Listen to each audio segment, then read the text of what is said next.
Vợ cả gặp rắc rối rồi hôm nay. Vợ cả mua trứng từ bên ngoài, mang về. Vừa trở vào nhà thì phía sau xuất hiện hai bóng người quen thuộc. Thì ra là Abu và Soja. Vì khoảng cách quá xa, Abu không chắc có phải vợ cả hay không. Khi lại gần nhìn biển số xe thì anh ta xác định người vừa bước vào chính là cô. Có vẻ cuộc sống yên ổn của vợ cả sắp bị phá vỡ rồi. Hôm qua chúng ta nói đến việc vợ cả vừa thuê được một căn nhà ở thành phố và chủ nhà rất tốt bụng. Ông còn mang nhiều đồ đến giúp đỡ mẹ con cô. Nhiều người xem cũng để lại bình luận nói vợ cả cuối cùng đã vượt qua khổ nạn. Chỉ cần tìm được một công việc ổn định nữa thì cuộc sống của cô sẽ thật sự đi vào quỹ đạo. Nhưng sáng nay, Abu và Soja lại kéo nhau ra ngoài tìm vợ cả. Ai cũng biết, Abu luôn muốn giành lấy con gái cả. Nhưng một mình thì khó mà làm được, nên hôm nay hắn ta đưa cả Soja theo. Hai người còn vừa đi vừa bàn tính gì đó. Thì ra Soja đang trách Abu vì sao lại mang xe đưa cho vợ cả dùng, khiến cô ta đi đâu chơi cũng không thuận tiện. Vì vậy, Soja mới đồng ý cùng Abu đi tìm vợ cả, định giành lại xe và bắt luôn con gái cả. Soja thậm chí còn chặn người đi đường để hỏi thăm về vợ cả, nhưng chẳng ai để ý đến cô ta.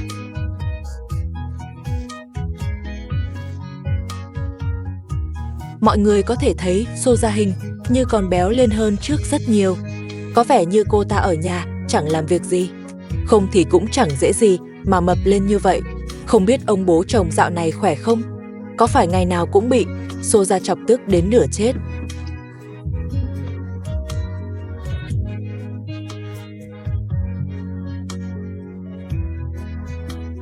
Abu thấy một ông lão đang gặt lúa, liền chạy đến hỏi xem có gặp vợ cả không. Anh ta còn miêu tả đặc điểm của vợ cả. Nhưng ông lão trả lời rằng ngày nào ông cũng ở ngoài đồng làm việc, chưa từng thấy người mà Abu mô tả. Anh ta còn hỏi xem gần đây có căn nhà hoang nào không. Ông lão bảo phía trước có một căn nhà bỏ hoang, nhưng không thể ở được nữa. Sau khi chào tạm biệt ông lão, Abu liền dẫn Soja đi về hướng đó.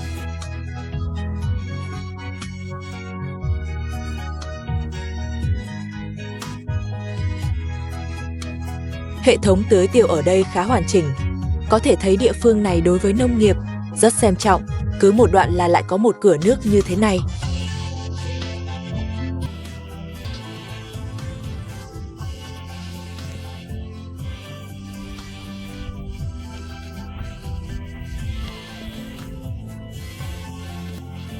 Từ xa xuất hiện một căn nhà quen thuộc, đó chính là nơi vợ cả từng ở 2 ngày trước. Cô còn từng gặp một người đàn ông nhặt rác tại đây.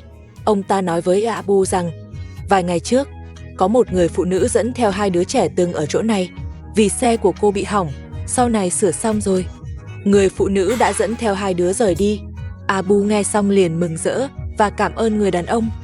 Có vẻ như anh ta đã tìm ra manh mối để kiếm vợ cả.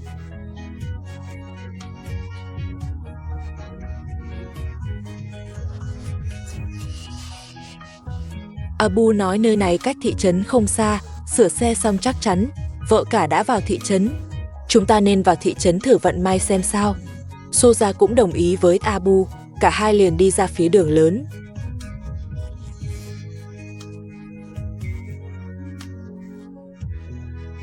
Họ còn hỏi thăm những người đi xe đạp trên đường.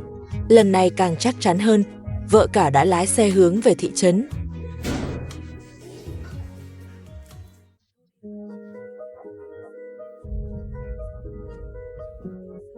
Còn ở phía vợ cả, cô hoàn toàn không biết Abu đang tìm mình. Hiện tại, cô con gái nhỏ đã khỏi cảm và cả nhà đang vui mừng, tận hưởng khoảnh khắc yên bình.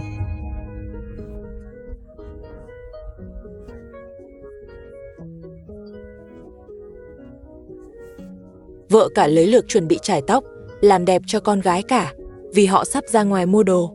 Dù hôm qua, người chủ nhà tốt bụng đã mang đến rau củ và trái cây, nhưng để đảm bảo dinh dưỡng cho bọn trẻ, vợ cả quyết định ra ngoài mua thêm trứng, tiện thể làm quen với khu vực xung quanh.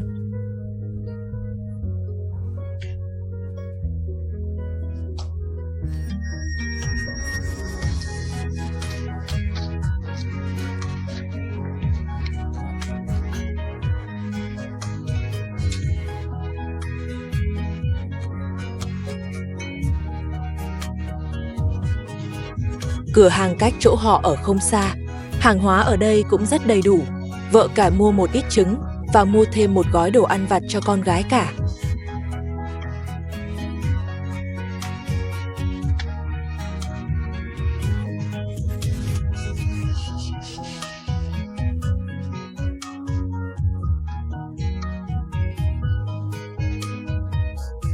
Khi họ quay về, vợ cả không hề biết rằng mình đã bị theo dõi từ xa. Abu và Soja nhìn thấy, hai người đã phát hiện ra cô.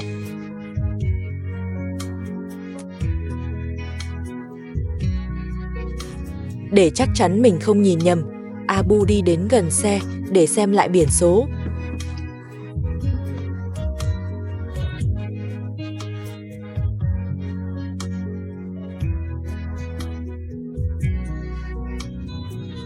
Abu và Soja đã tìm được vợ cả. Mục đích của Abu vẫn là muốn mang con gái cả đi. Nhưng Soja lại đưa ra một điều kiện quá quắt hơn. Cô ta muốn vợ cả ly hôn với Abu. Nếu vợ cả không đồng ý, thì cả hai đứa trẻ cô ta đều muốn mang đi. Đối mặt điều kiện ghê tởm ấy, vợ cả chỉ có thể phản kháng. Hôm qua chúng ta đã nói, khi vợ cả từ ngoài trở về thì bị Abu và Soja nhìn thấy, vì ở xa nên họ chưa dám chắc. Cho đến khi họ nhìn thấy chiếc xe phía ngoài, hai người mới chắc chắn rằng vợ cả đang sống ở đây. Em bé Fatima đang nằm yên tĩnh trên sàn. Vợ cả và con gái cả đang luộc trứng trong bếp. Họ hoàn toàn không biết rằng Abu đã tìm ra mình. Ba mẹ con vẫn đang vui vẻ chơi đùa trong nhà.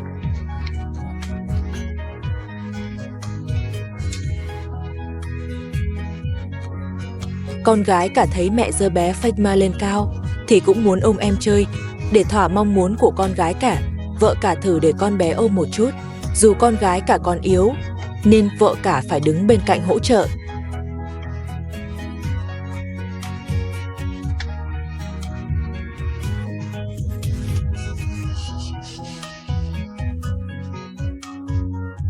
Lúc này Abu và Soja đang gõ cửa liên tục.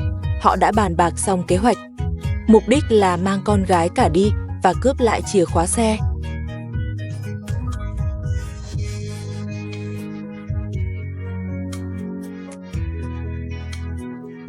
Nhưng gõ mãi vẫn không ai ra mở cửa. Hai người không bỏ cuộc, tiếp tục gõ mạnh hơn.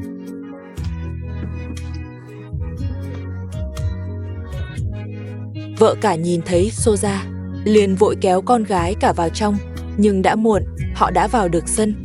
Hai người xông lên muốn ôm lấy con gái cả, nhưng bị vợ cả ngăn lại. Cô ôm con gái cả chạy vào trong nhà. Cô muốn nhốt họ ở ngoài cửa.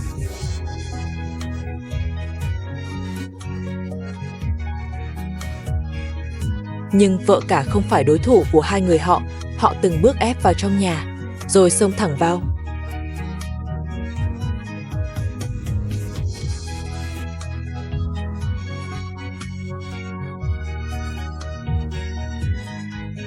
Khi quay phim bước vào, Soja đã ôm được con gái cả. Tình thế của vợ cả vô cùng nguy hiểm. Cô chỉ có thể bảo vệ được một đứa.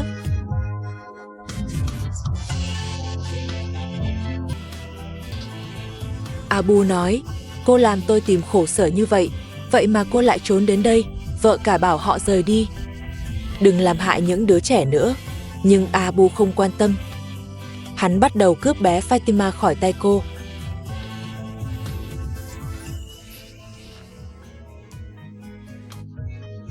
Thấy vợ cả muốn ôm con lại, Abu nói, đưa chìa khóa xe đây thì tôi sẽ để lại đứa bé. Vợ cả hiểu tính, Abu rất tham lam. Dù đưa chìa khóa cho hắn chắc chắn vẫn sẽ cướp đứa nhỏ.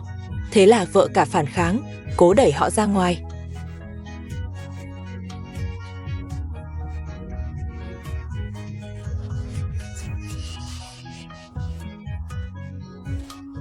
Nhìn thể hình thì Soja không phải đối thủ của vợ cả. Thấy Soja bị đè, Abu liền động tay đánh vợ cả. Con gái cả túm tóc Soja và đè cô ta xuống đất.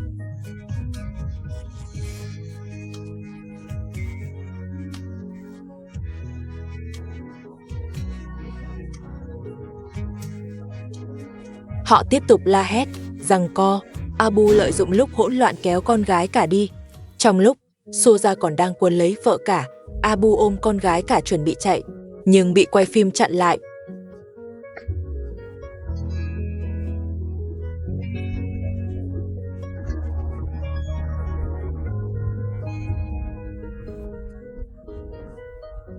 Vợ cả biết mình chỉ bảo vệ được một đứa, nên cô đề nghị ngồi xuống nói chuyện rõ ràng.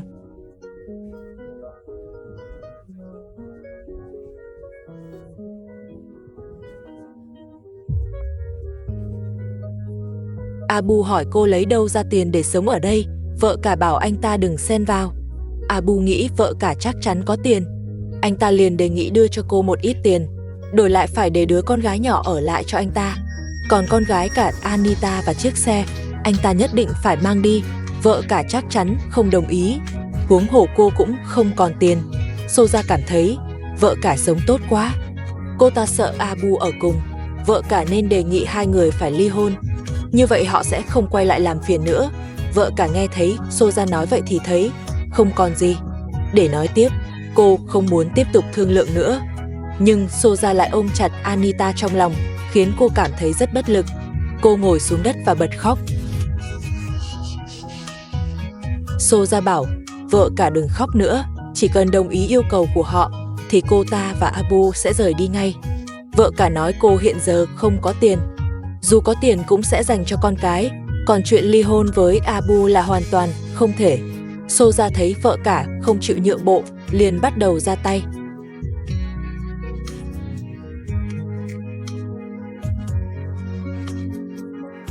Abu không biết có phải lương tâm trỗi dậy hay không, mà anh ta lại đứng ra giúp vợ cả, khiến Soja tức giận. Có vẻ chuyện để họ ly hôn là không thể rồi.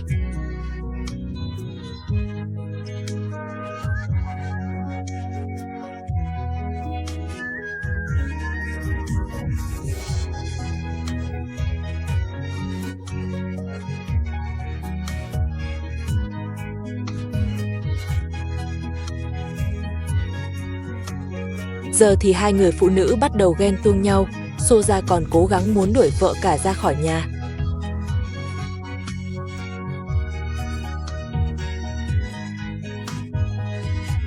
Abu sợ họ làm tổn thương lũ trẻ, nên đã bảo họ dừng lại ngay. Hai người phụ nữ tiếp tục đánh nhau.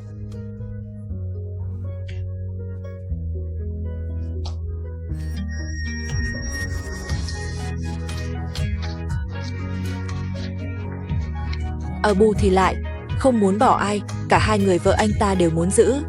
Nhưng hai người vợ thì chẳng thể nào hòa thuận được. Soja vẫn tiếp tục đòi họ phải ly hôn.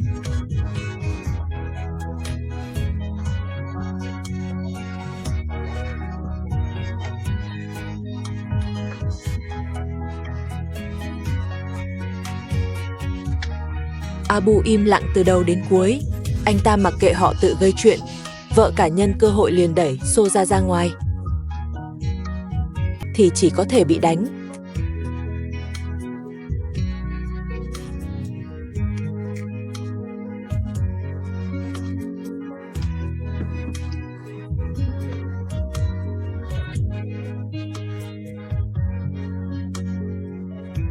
Lúc này Abu từ trong nhà bước ra, đẩy vợ cả vào bên trong. Vợ cả liền nhân cơ hội đóng cửa lại. Lúc này cả hai mới nhận ra, Soja quay sang trách Abu, vì sao lại đi ra khỏi nhà vào lúc đó. Mùa xuân của vợ cả cuối cùng cũng đã đến. Không còn Abu bảo vệ, Soja vừa phải giặt đồ cho lũ trẻ, vừa phải rửa xe, thậm chí còn bị con gái cả Anita bắt nạt. Lúc nào nó muốn thì đuổi cô ta ra ngoài. Mùa xuân đã đến vạn vật hồi sinh. Mùa xuân của vợ cả cũng đến theo. Hôm qua chúng ta nói đến chuyện Abu và Soja tìm được chỗ ở của vợ cả. Ba người gây gổ một trận lớn, không ai chịu nhường ai. Abu và Soja liền nghĩ ra một ý xấu. Họ nhắm vào căn nhà vợ cả thuê và dọn vào đó ở luôn. Vợ cả còn chấp nhận Abu, nhưng tuyệt đối không thể tha thứ cho Soja, nên sáng sớm hai người lại cãi nhau. Ngay cả Abu cũng không còn banh Soja nữa. Soja cầm quần áo thay ra đi giặt. Vợ cả bảo cô ta không được dùng nước trong nhà. Abu bảo Soja lấy cả đồ của Anita mang đi giặt chung. Soja thấy nói vậy cũng có lý. Cô ta liền mang đồ của Anita đến, nhưng vợ cả bảo chỉ được giặt đồ của Anita bằng nước trong nhà. Soja nói, vợ cả đang kiếm chuyện. Vợ cả trả lời, nếu cô dám dùng nước giặt đồ của mình, tôi sẽ ném hết đồ cô ra ngoài. Soja thấy bị bắt nạt quá mức, liền đi đến để cãi lý. Không ngờ Abu lại đứng về phía vợ cả, bảo Soja ra ngoài giặt đồ. Anh bảo cô ta mang đồ của Anita ra mà giặt.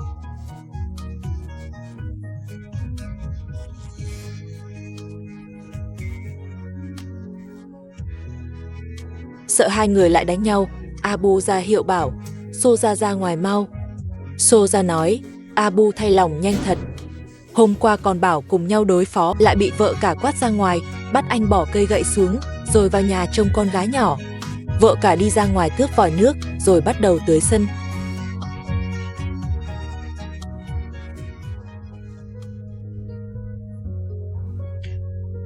Hai người lại xảy ra tranh cãi.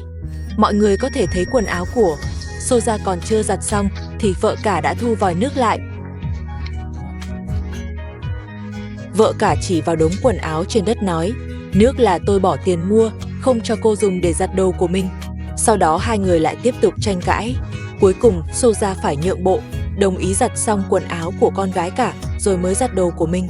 Lúc đó, vợ cả mới đưa vòi nước lại cho cô ta.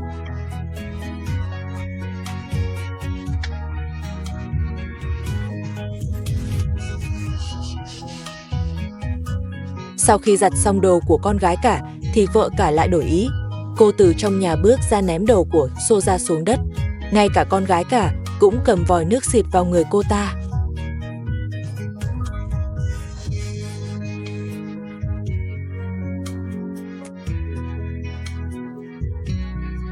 Ngay cả Abu, vợ cả cũng không để anh được rảnh. Mọi người biết chiếc xe này từng bị hỏng, Abu bị đuổi ra kiểm tra xe. Vợ cả còn đi tới, bảo anh phải bảo dưỡng cho tử tế và rửa sạch chiếc xe luôn.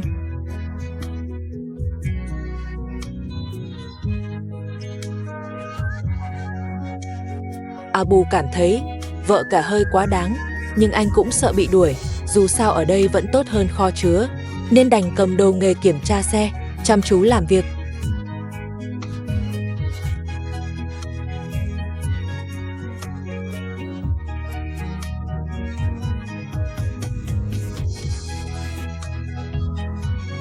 Soja đi tới hỏi Abu sao lại bảo dưỡng xe. Abu bảo cô ta cũng đừng đứng không, nhanh rửa xe đi, không thì cả hai đều bị đuổi. Soja thấy Abu nhượng bộ thì cũng đành phải làm theo.